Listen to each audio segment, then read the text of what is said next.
That's Pope Francis, guys, right down there.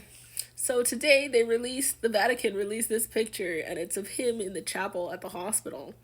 And he's basically just sitting in a wheelchair reading and praying. And yeah, I mean, it is actually pretty good news if you were keeping up with what was happening with Pope Francis.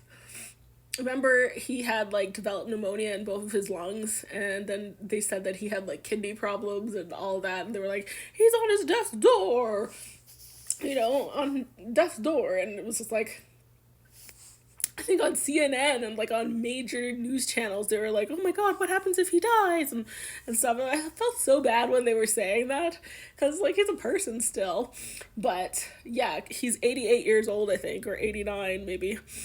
But it's just like, oh my gosh. So now they're saying he's um, out of danger. He's in like stable condition or something like that. They thought he was in grave condition before, and yeah. I think that when he was younger, he had like a portion of one of his lungs removed. And so, like, for the rest of his life, he's had lung problems or like pneumonia and like bronchitis and things like that. So, really good to see that Pope Francis is recovering now. But I think they say he still has to stay in the hospital. So, who knows how long he'll be in the hospital. I think all this started was in like February, right? Where he had to be in the hospital long term.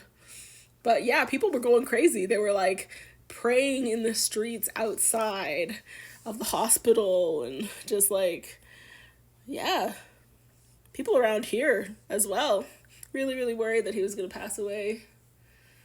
So that's a little bit of good news. Don't forget to subscribe to my page.